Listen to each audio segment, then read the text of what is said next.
While dogman encounters are more commonly associated with North America, the UK has its own mysterious reports of upright wolf-like creatures lurking in the countryside that have been referred to as dogmen rather than werewolves.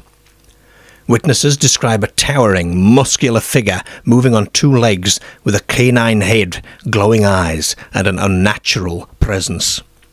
Unlike traditional werewolf stories tied to folklore, these sightings are recent, they are widespread, and they are eerily consistent.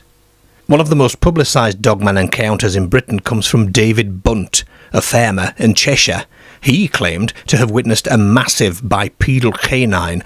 Bunt's story was later shared on the Dogman Encounters radio show, where he expressed his conviction that these creatures exist and they roam the UK's rural landscapes. Whatever it was sort of crouched but hiding, but I could see its arm, I could see the other arm, it was exactly the same length.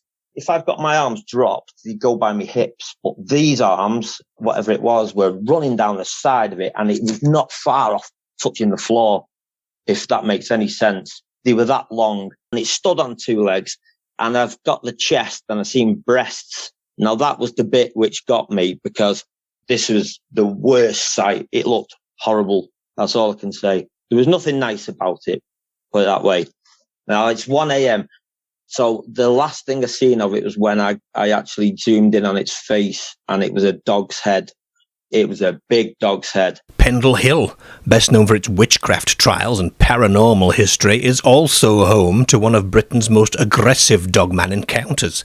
Witnesses have described a violent confrontation deep in the wooded areas surrounding the hill, where a hulking wolf-like entity reportedly stalked and lunged at an unsuspecting observer. Pendle Hill's dark folklore and history of supernatural events only add to the eerie reputation for this location.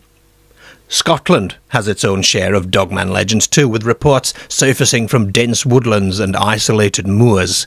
Witnesses describe a towering, wolf-like being capable of moving on both 2 or 4 legs, vanishing into the forests before it can be fully seen.